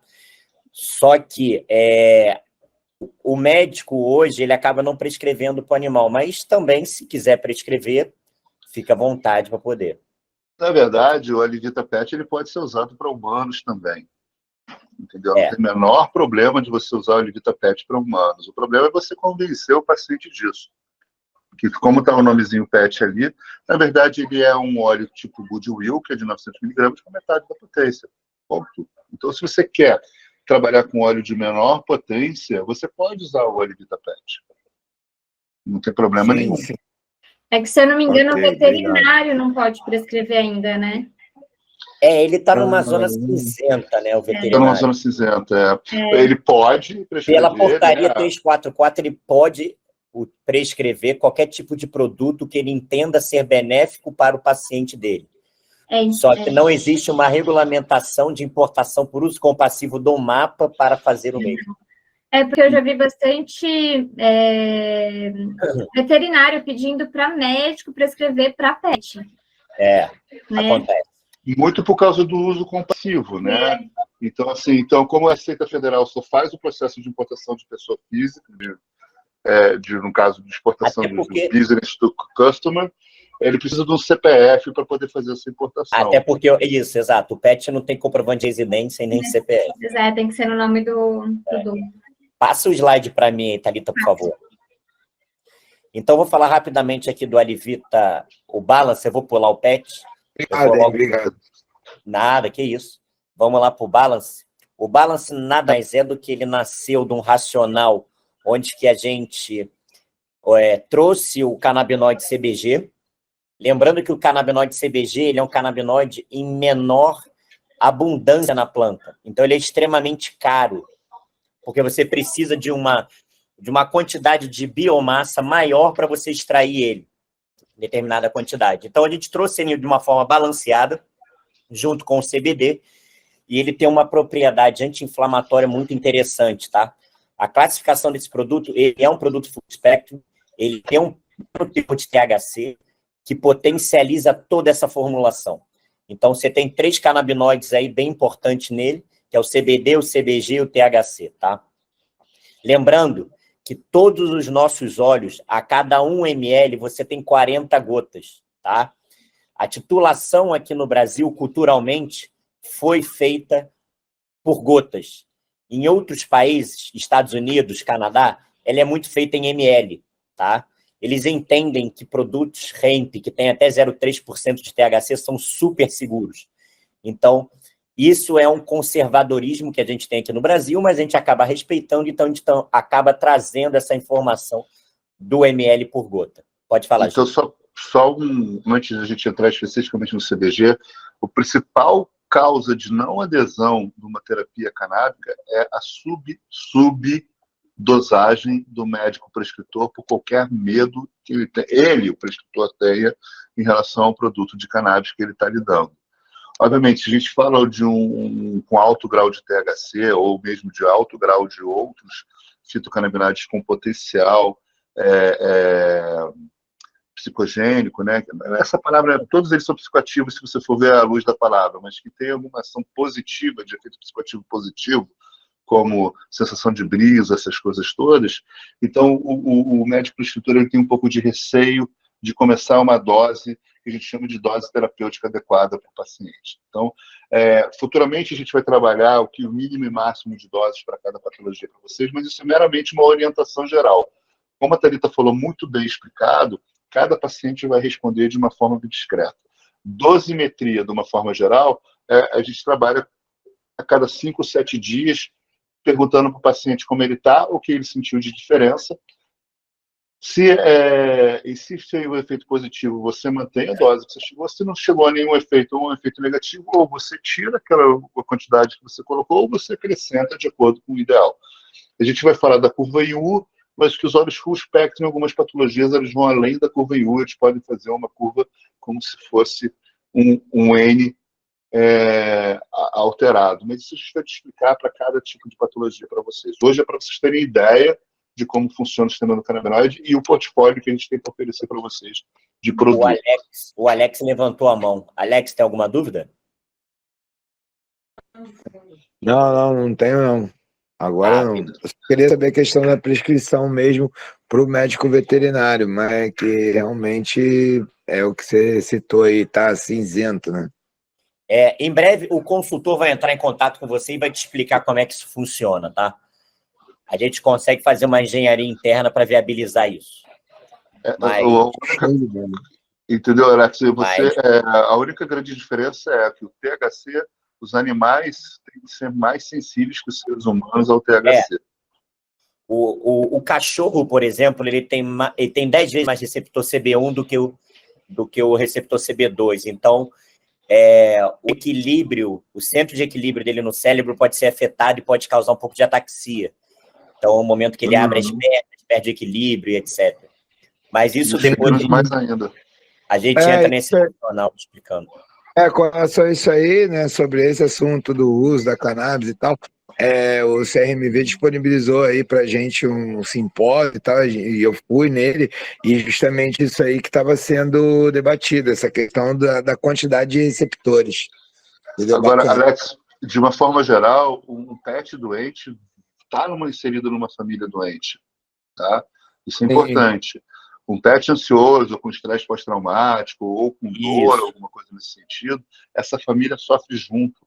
Então é interessante você filtrar para ver se essa família também não precisa de tratamento canábico. Sim, na veterinária, né, a gente tem uma síndrome que a gente chama de síndrome cognitiva canina, que é bem semelhante aí ao Alzheimer, né? E que, nossa, eu já vi vários relatos, né, pesquisas sobre isso, sobre o uso do óleo de CBD, né, talvez isolado, não sei, né, mas que representou muito benefício aí para o paciente, né? E eu comprei agora para uma paciente minha o óleo porque se encontra na mesma situação. É uma pincher, né, de 16 anos de idade. E vamos ver como é que vai ser o resultado dela. Primeira vez que eu, pessoalmente, vou utilizar esse tipo de terapia, né? Legal. Alex, depois eu vou te linkar com o nosso veterinário advisor, tá? Aí você bate uma bola com ele, troca, Legal. Ele tem bastante experiência. Show. Tá? É o Daniel Brancoli. Pessoal, voltando aqui para o racional do produto, esse produto ele tem muito 15 miligramas de CBG e CBD fechado.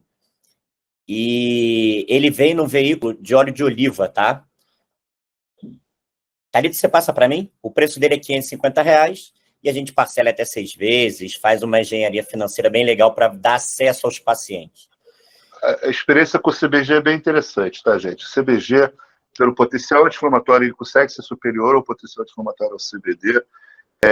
Ele é bem interessante em osteoartrite, em processos inflamatórios osteomusculares de uma forma geral, mas por incrível que pareça, eu faço uso, porque eu tenho dor crônica do Balance, mas ele me trouxe um efeito que não é o efeito clássico dele, ele me trouxe sonolência. Em algumas pessoas, ele pode ter um efeito... então assim, como a potência dele é uma potência muito mais alta em relação à ação anti-inflamatória, pequenas doses já chegam a um resultado muito interessante para o paciente de vocês. Normalmente, pessoal, o que a gente vê é ansiedade moderada, severa, com distúrbio do sono. Geralmente, os médicos têm prescrito o Alivita CBD 2250, esse verde que está na tela.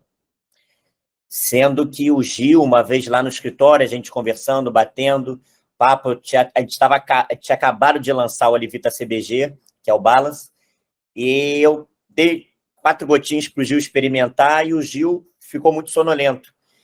E ele falou, cara, mas calma aí, tem alguma coisa diferente aqui.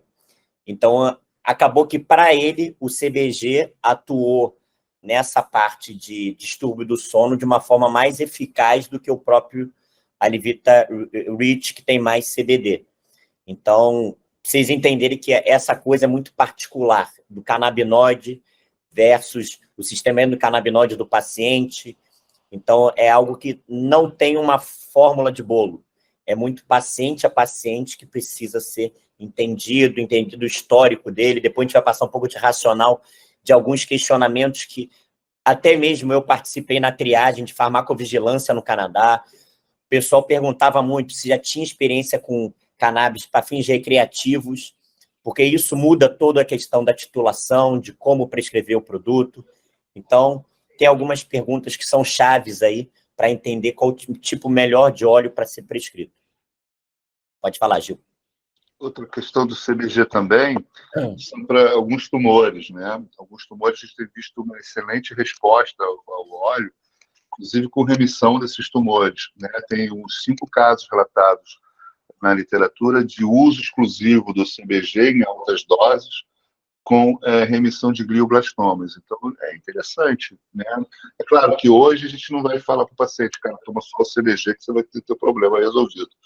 Mas, até por uma questão ética, né? Mas, e como existem esses casos na literatura, te encorajam a fazer como um tratamento coadjuvante a qualquer tratamento oncológico que o paciente tenha.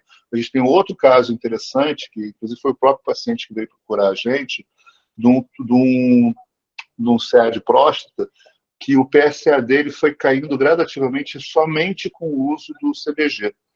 E a gente está fazendo esse acompanhamento desse paciente, que ele foi para a cirurgia agora, porque tem que ir para a cirurgia, e o que vai ser dele agora, daqui por diante, com o uso do CBG/CBD para ele. Então, a gente tem bastante coisa em andamento aí, e bastante pesquisa que sustentem a decisão clínica de vocês para determinadas patologias, tá? Lembrando que uma orientação que o CRM faz é nunca comecem um tratamento de uma patologia com a cannabis medicinal. Tenha ela como uma segunda linha terapêutica. Isso vai ajudar vocês a não ter dor de cabeça com o conselho, e, de certa forma, ele está correto nesse primeiro momento. A gente deve preservar a questão ética do paciente até a gente ter a literatura do jeito que eles querem, com 500 mil meta-análises a respeito de cada patologia, ok? Gente, só para um adendo, assim, sempre tomar cuidado para ver o quanto de 1 ml cabe na pipeta do óleo, né? Porque cada empresa tem uma quantidade diferente. Aqui da Alivita é 1 ml corresponde a 40 gotas, porque normalmente a gente aprende, né, que 1 ml é correspondente a 20 gotas. Isso. Né? Então, só tomar esse cuidado. Pessoal, esse Alivita CBD 2250, ele é um óleo full spectrum, tá? Então, ele tem CBG, CBD, THC na formulação. O veículo dele é TMC à base de óleo de coco. A cada 1 ml se encontra 75 miligramas de CBD, tá? Já o Alivita CBD 900 miligramas, o Goodwill, ele geralmente é prescrito para o médico mais conservador, que tem um pouco de receio com a questão do THC, porque ele é um óleo broad spectrum. Lembrando que o broad spectrum não tem THC na formulação. Então, até mesmo, fez uma análise de risco-benefício com criança, quer começar com óleo, o mais indicado é o óleo CBD 900mg broad spectrum, Goodwill. Lembra que a Thalita falou lá atrás, a criança até 21 anos ainda está com o cérebro em desenvolvimento. Então, é importante um óleo broad spectrum nessa fase, tá? Ele tem 0% de THC, a cada 1 ml do Alivita 900, ele tem 30 miligramas, tá? Também o veículo é TCM à base de óleo de coco. E o preço dele é R$415. Isso aqui é o processo de descarboxilização que a gente falou lá atrás. Então, você vê que o CBGA, a forma ácida do canabigerol, por um processo de descarboxilização, ele se transforma em CBG. O processo de descarboxilização nada mais é do que o aquecimento desse canabidiol, desse canabinoide, tá? Então, o que acontece? Existe na indústria um racional de temperatura versus estabilidade desse canabinoide por um determinado prazo. Vocês não vão ver no Brasil produtos com THC mais alto que, vamos lá, 2 miligramas, 3 miligramas, que tem um shelf life maior do que 12 meses. O THC, a gente já tentou extrapolar junto ao parceiro canadense, uma formulação com THC mais alto, que no caso é um 10/10, a gente tentou extrapolar a estabilidade não passou de 12 meses. Então, por quê? Porque o THC, como mostra aqui no gráfico, ele começa a se converter em CBN. Tá? Então, geralmente, produtos com THC balanceado ou dominante, O shelf life dele, a validade dele não é superior a 12 meses, tá? Isso é uma regra de mercado, ninguém conseguiu extrapolar isso ainda, é um desafio da indústria, está todo mundo olhando isso. Esse também é um dos problemas do Brasil não ter um produto THC dominante, tá? Ou ter um balanceado. Por quê? Inviabiliza comercialmente colocar esse produto no mercado, um produto que só tem a validade de 12 meses. Tá? O único produto que tem 1 para 1 no mercado brasileiro, que já está direto nas farmácias, ou seja, você só consegue com uma receita amarela, aquela receita A, é o Mevatil, ou Sativex, na Europa, que é o 1 para 1, que tem 24 miligramas de CBD para 27 miligramas de delta-9 tetrahidrocannabinol, que ele é usado especificamente, né, que foi autorizado para venda dele especificamente para ela, e esclerose múltipla. Mas depois, com o tempo, vocês vão ter o racional que vocês podem usar para outras coisas também. Isso. Entendeu? Ele é um spray de mucosa, tá? É a empresa Ipsen farmacêutica, e que você faz o spray na mucosa e tem absorção via mucosa, ou seja, ele tem um pico de ação mais rápido, em compensação, o efeito dele de duração, a meia-vida dele é mais curta do que um ingerido, o via oral tradicional, ok? Exato. Pode passar, Thalita. Então, isso aqui foi o lançamento que a gente fez em 2022, tá? Do Alivita CBG. Ele, por alguns relatos que a gente teve de médicos, ele apresentou boas evidências em hiperatividade em TDAH e no autismo, tá? É importante ressaltar que esse óleo, por ser um full spectrum, tem que tomar cuidado, tem que fazer uma análise de risco-benefício em paciente quando for criança, tá? Então, não é pegar qualquer criança com hiperatividade TDAH e sair prescrevendo ele. Tem que fazer uma análise de risco-benefício. O Gil, ele vai estar suportando vocês em todos os casos, principalmente no grupo de mentoria, caso vocês tenham alguma dúvida, tá, pessoal? Pode passar, Thalita. Minha voz já está acabando, já. Aqui ele tem uma ampla faixa de dosagem, de 2 miligramas até 100 miligramas dia. Isso daí devido a uma revisão de artigos que a gente fez, tá? Sempre isso é um racional para qualquer produto de cannabis. Comece devagar e vá devagar ao longo do tratamento. Vai sentindo e acompanhando o paciente. Uma periodicidade que o Gil já passou aqui, em torno de 5 a 7 dias, está sempre voltando com esse paciente, acompanhando ele. É importante. E também pedir para esse paciente manter um diário, documentando dose, possíveis efeitos colaterais, etc. Tá? Clinicamente, a gente testemunhou redução de ansiedade, depressão, redução da dor, inflamação, redução psorítica. No autismo, um subconjunto de pacientes mostrou uma melhora na ansiedade, melhora no foco e aumento da fala, redução da hiperatividade e diminuição da constipação crônica em crianças com autismos e problemas de cabana. Tá? Pode passar. Esse é o lançamento de um produto que a gente está fazendo agora, tá? Em março. É um produto que tem surpreendido bastante a gente. O Gil foi um paciente nosso, entre outros, tá? Depois eu posso até passar para vocês um áudio de um neuro com um paciente que estava usando adesivo de morfina e com um creme teve ótimos resultados, conseguiu dormir melhor devido às dores que estava sentindo. Então, a gente está bem animado aí com os resultados que a gente já coletou sobre ele. Ele tem 0% de THC e 1.000 miligramas de CBD na formulação e outros componentes, tá? Então, existe uma sinergia entre outros componentes e o CBD que a gente está trazendo aí. Pode passar. Então, essa é só uma ficha técnica, ele vem com 118 ml no frasco. O produto também precisa de prescrição para ser importado num prazo de entrega de 7 a 10 dias. Indicações que a gente tem observado: bursite, tendinite, artrite, artrose, dores musculares, dores articulares, fibromialgia, lombalgia, lesão muscular. O áudio que eu até coloquei aqui, o áudio do neurologista que passou para a gente, é um caso de um paciente com neuropatia grave.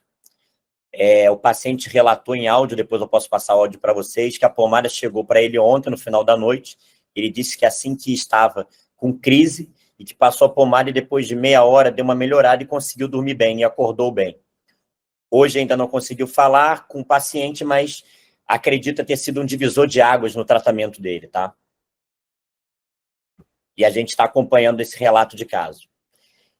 Essa aqui é uma revisão de artigos que a gente fez, eu e o Gil. Então, o que a gente fez? A gente estipulou a miligramagem para determinadas enfermidades e deu um passo atrás. Foi mais conservador do que a gente encontrou em artigo para dosagens BID. Então, quando a gente fala em ansiedade, o óleo REACH nosso, que é de 2.250 miligramas, 11 gotas, a gente divide essas 11 gotas em duas vezes, em duas doses. Dose diária e dose noturna, onde que a gente coloca 5 gotas dia e 6 gotas à noite, tá? No Balance já seria 53 gotas, no Goodwill 27 gotas, para você poder encontrar essas 20 miligramas de CBD. Nessa titulação de gotas, a gente consegue encontrar em CBG 1,56 miligramas, 19,87 miligramas e 1,62 miligramas dos respectivos produtos, tá? E a concentração de THC também. Lembrando que a gente não tem aqui o Goodwill no THC, porque ele é um produto broad spectrum, não tem THC na formulação. Então, isso aqui serve como norte para uma posologia inicial de tratamento, tá? Mas depois é necessário fazer o manejo ao longo do tratamento, tá? Pode passar, Thalita. Então, aqui tem um como prescrever. Isso daqui, vocês querendo o consultor, vocês entrem em contato com o Marcos, ele vai mandar o guia de dosagem para vocês, que tem todas essas informações, o modelo de receita, passo a passo, orientações de dosagem, que é importante ressaltar para o paciente não fazer o uso em jejum, respeitar o intervalo de 2 horas entre outras medicações, agitar levemente o frasco antes da utilização e alterar as doses conforme prescrição, tá? Geralmente, o que a gente acompanha de alguns médicos é já fazer a titulação de 1 mês, tendo uma periodicidade de 7 em 7 dias. Então, ele faz uma titulação da primeira, segunda, terceira e quarta semana. E depois reavalia esse paciente, tá? Mas isso vai do racional de cada médico. Pode passar. Isso aqui são os nossos suplementos. O Gil tem uma ampla bagagem, pode falar com mais propriedade do que qualquer um aqui. Na utilização, eles entraram, o racional de lançamento deles foi para ser adjuvante aos tratamentos de cannabis. Lembrando que a cannabis, nos tratamentos, é importante a gente ressaltar a questão de alimentação, a questão de hábitos de atividades físicas, para a gente encontrar o melhor resultado ao longo do tratamento. Vamos lá. O raciocínio ali é bem simples, né, gente? Se eu tenho um sistema maestro, eu preciso da orquestra.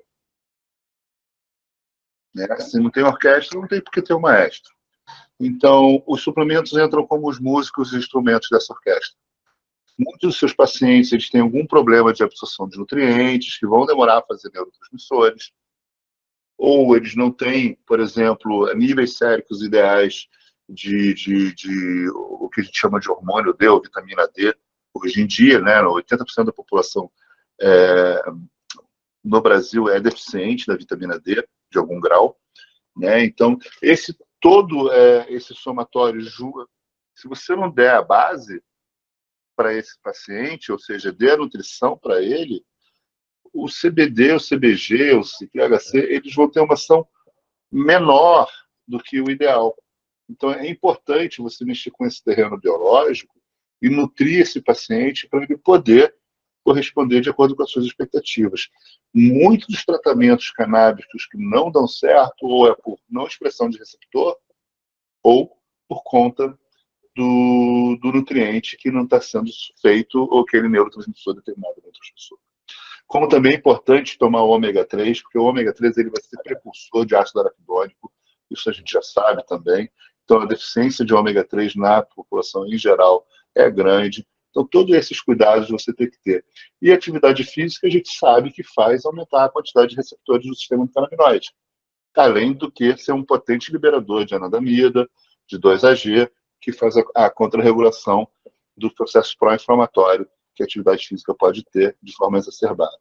Então é importante vocês não só prescreverem o óleo, mas orientar o paciente a uma nutrição adequada, e no caso a gente tem para oferecer para vocês assim, alguns suplementos interessantes, e vocês vão usar isso, e a gente vai discutir isso no futuro, qual o melhor suplemento, ou qual a melhor combinação de suplementos para determinada patologia, e a gente vai discutir isso de forma gradativa a partir de hoje, né, Thiago?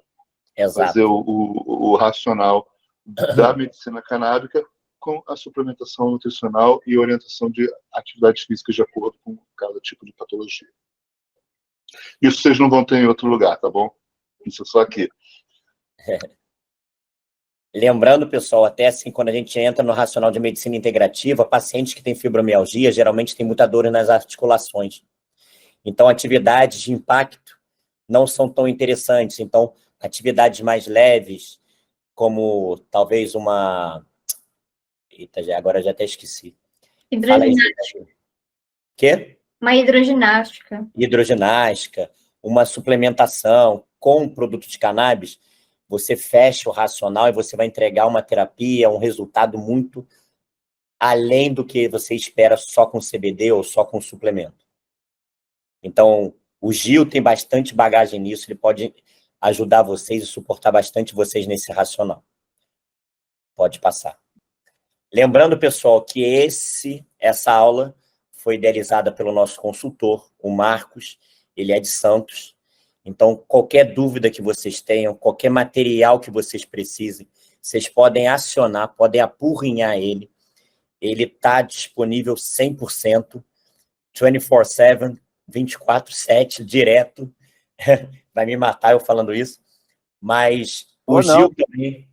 Vou não, sábado, domingo, feriado, pode ligar, a gente gosta.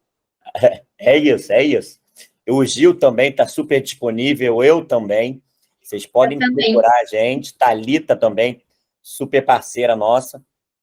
Entre em contato, estou com dúvida, Thiago, não entendi isso, Thiago, não entendi aquilo, repete, refaz a aula, me manda a aula, a gente dá um jeito, a gente está aqui para ajudar vocês a entenderem melhor sobre como fazer o manejo da cannabis, como implementar a cannabis na prática do dia a dia de vocês, com produtos de qualidade, tá? Então, contem com a gente. Dentro dos nossos pilares, a educação é um principal, tá? Então, da educação, a gente consegue desenvolver todo o nosso negócio. Então, entre em contato. A gente tem um livro também que a gente lançou. A gente tem o guia de dosagem que está super bem elaborado. Peçam para o Marcos vai entregar a vocês, ou a gente vai mandar por Sedex para o endereço de vocês, tá? Então, fiquem à vontade para entrar em contato. E aí tá até o meu contato pessoal e meu e-mail. Se quiserem, pode também entrar em contato comigo que a gente resolve. Tá bom, pessoal? Obrigado pelo tempo de vocês, pela atenção. Se vocês tiverem alguma dúvida, agora é o momento. E também a posterior também podem entrar em contato com a gente para a gente sanar qualquer dúvida. Marcelo, tudo safo? Entendeu? De boa? Show. Gil, tem mais alguma consideração? Posso fazer uma pergunta? Eu sei que eu fui o rei da pergunta hoje. Fica à vontade, pode falar. Desculpa, pessoal. É que eu estou muito animado aí com essa medicina. Legal. E tem umas pacientes, eu já fico imaginando o que pode ser para cada um, né? E assim, melhorou comigo, vai melhorar para muita gente, né? É impressionante quando a gente começa a usar, é o ponto de virada, né? E só vende bem quem conhece, né? Então... Exato. E o Marcão aí é o meu consultor, eu moro na Praia Grande, né? Então, o cara é fantástico, ele que me apresentou, eu sou amigo da esposa dele, então eu comecei a usar por ele, né? E pela esposa, a Alessandra, acima de qualquer suspeito. E, então, comecei a usar nas cegas e agora eu tô aprendendo, tô muito animado. Legal. Hoje eu queria ver contigo a respeito da dose da dor cervical, né? Eu, por exemplo, fazendo uso do Balance, seria quanto de dia e quanto à noite? Então, a gente vai ter uma aula específica de dosimetria para determinados tipos de patologia, né? É claro que você, se quiser, entra em contato comigo no privado para eu entender melhor o seu caso e eu te explicar, já que você é colega médico, como vai funcionar. Né? A gente trabalha na dosimetria de cannabis medicinal de 3 formas. Né? Primeiro, a monodose, depois, a 2 vezes ao dia, e em casos mais avançados, a 3 vezes ao dia, porque a minha vida do CBD, que é o padrão, é de 6 a 8 horas. Então, você deve entender que, em determinados casos, você tem que encurtar e dividir essa dose diária. Como cada pessoa tem uma resposta diferente a um espectro grande de dose, então, por exemplo, uma mesma pessoa que você pode dar 15 miligramas para um tratamento de insônia, para outra pessoa você vai precisar 80 miligramas. Então, é muito cruel falar de dose pré-fabricada quando a gente fala de cannabis medicinal. E isso é o principal desafio que os colegas médicos têm, porque a gente já vem acostumado a ter de mão beijada uma dose padrão para aquele tipo de patologia e só aumentar ou diminuir aquela dose de acordo com o efeito adverso do paciente, ou não a resposta terapêutica. Isso, quem trabalha com hormônio sabe que também é muito parecido você começar com uma dose menor para depois chegar numa dose maior, justamente para entender a resposta. Funciona da mesma forma que quem trata paciente com hormônio funciona na medicina canábica. Né? Start slow, go slow. É isso que é o princípio. Então, Marcelo, eu vou te pedir que você entre em contato comigo no privado, o Marco vai dar meu contato para você, para a gente trocar uma ideia a respeito do seu caso e a gente achar uma dose ideal para você. Inclusive, e Marcelo, o creme está chegando aí. Seria até interessante para essas dores a gente fazer um uso comitante, tanto do óleo com o creme, para até você entender como isso vai potencializar os resultados, tá? É isso que eu ia perguntar, se poderia usar a medicação a gota e o creme ao mesmo tempo. Pode. Outra pergunta, que assim, eu tenho uma clientela boa, né? Muita gente que me procura depressão, fibromialgia, tudo. O Marcão tá vendo aí, ele me ajuda muito, a Alessandra também, né? E assim, a gente tem muito estigma, né? Por causa do uso recreativo, né? Da maconha. E eu explico tudo, converso com os pacientes, falo que eu uso também, né?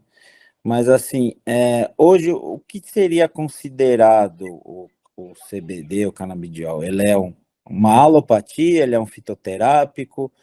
Porque nisso eu consigo tirar muitas amarras dos pacientes, né? Por exemplo, se eu falo fitoterápico, quase que 100% de aceitação. Alopatia, o povo fica meio assim, né? Porque remédio e tal, não gosta de tomar remédio, aquelas coisas, né? Então, vamos lá por definição.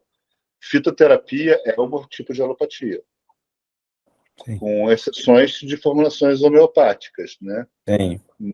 A princípio, a fitoterapia é alopatia. Sim. Você está tratando com causa e efeito de receptor ali.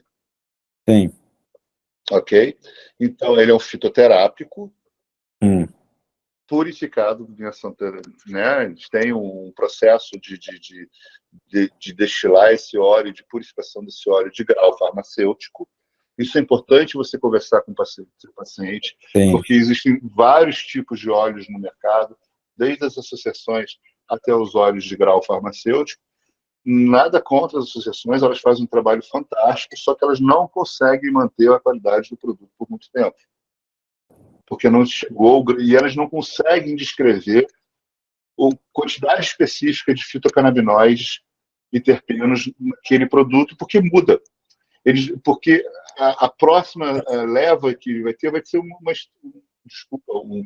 como você falou ali, químio, o quê? Quimiotipo diferente.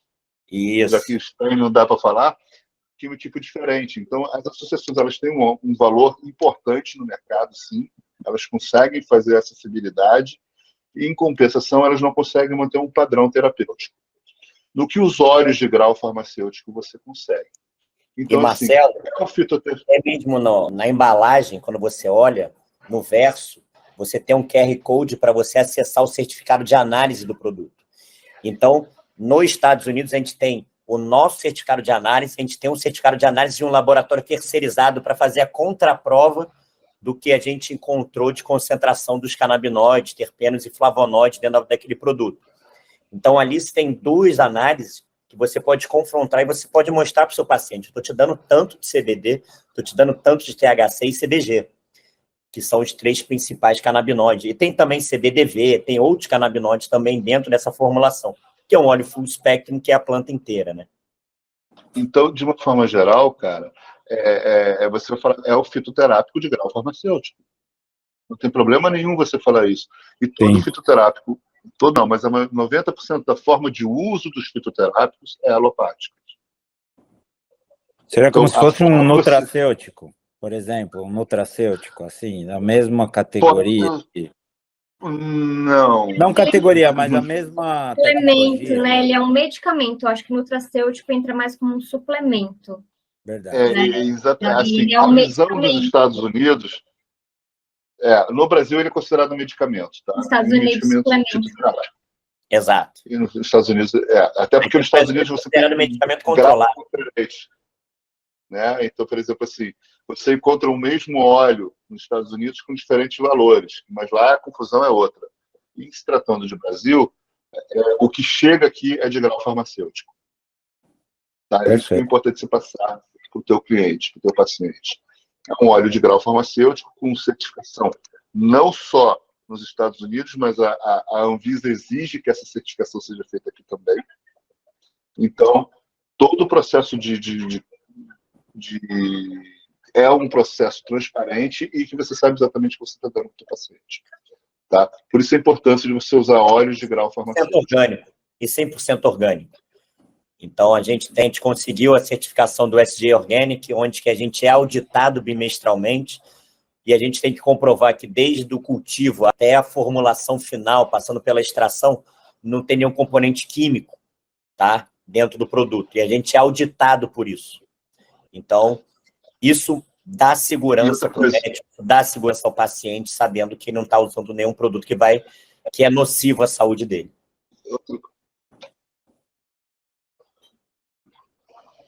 Outra coisa, o fato de ser fitoterápico não significa que não vai causar dano ao paciente. Tá? A gente já viu por aí que vários fitoterápicos podem causar dano ao paciente. Inclusive o mau uso do óleo de cannabis. Se você fizer uma superdosagem, uma mega dosagem, esse paciente vai ter efeitos adversos. Constipação é o mais comum deles. Entendeu? Então, assim, a gente cabe a nós, como médicos, educar a população, desmistificar porque fitoterápico não tem ação terapêutica ou que a ação terapêutica é menor do que o tido alopático. Tudo é alopatia, com a diferença que um é mais industrializado do que o outro. Né? A gente sabe que a aspirina veio do salgueiro. Pode ser considerado fitoterápico. Exato. Entendeu? E assim vai. As estatinas vieram da levedura do arroz vermelho. E assim vai. Entendeu? Captopril é da veneno da cascavel, né? Da cascavel. Né? Então, assim, tudo tem um pezinho na natureza ali. Porque foi a natureza que ensinou a gente farmacologia. O que eu sinto, a adesão do paciente quando a gente fala em fitoterápico é muito maior, né? Quem não gosta desse papo de fitoterápico são os médicos de formação mais tradicional, né? Aquela medicina mais tradicionalista, né? Mas é isso mesmo. Mas eles usam no dia a dia, né? Não tem... Com certeza. É só uma questão da gente educar o paciente do que é uma fitoterapia, do que é uma alopatia, do que é uma homeopatia, e assim vai, né? Acho que é um suplemento do que é um farmacêutico. Acho que a partir do momento que você fala que é de grau farmacêutico, já dá outra cara, sabe, pro paciente, assim, de falar, olha, um óleo com grau farmacêutico, tem certificado de análise, né? Não é um fitoterápico que você compra em qualquer lugar e não sabe a concentração que tem. Né? Por exemplo, chá. Chá é super perigoso, todo mundo, né, acha que chá não tem efeito colateral, mas tem. Se você fizer um chá muito concentrado, você vai causar dano para o organismo também. Então, é isso. Obrigado, viu? Nada, que isso. Pessoal, mais alguma dúvida? Todo mundo satisfeito? Tiago, rapidamente, agradecer aí a presença de todos. Alguns tiveram que se ausentar por conta do das crianças, enfim. Mas lembrar que a gente vai disponibilizar, né, Thiago? Me corrija se eu estiver errado. Disponibilizar essa aula para... Isso, a gente vai fazer alguns cortes para deixar ela mais enxuta, esse bate-papo aqui talvez a gente corte, vai deixar só os pontos principais, os highlights, e a gente vai disponibilizar na nossa plataforma de educação continuada. Perfeito, bacana. Parabéns pela explanação, hein, Thalita, doutor Gil, Thiago, aí, muito bom. O pessoal elogiou bastante aqui no privado. Parabéns. Obrigada. Pessoal, obrigado. Em breve vamos estar disponibilizando um novo tópico, uma nova data para a gente começar agora a entrar no racional de algumas enfermidades, algumas patologias, titulação, efeitos colaterais, tudo isso que a gente passou aqui, mas num olhar mais focado, tá? Para justamente a gente subsidiar vocês com informações mais sólidas, mas esse platô inicial a gente já construiu, acho que agora a gente consegue evoluir de uma forma mais eficaz. Tá bom? Thalita, boa noite. Marcelo. Boa noite, gente. Muito obrigada. Boa noite. Obrigada. Gilberto, brigadão. Tamo junto. Marcos, Brandon, Lívia, André. Boa noite. A todos. Boa noite, gente. Obrigado. Boa noite, gente. Obrigadão. Tchau, tchau.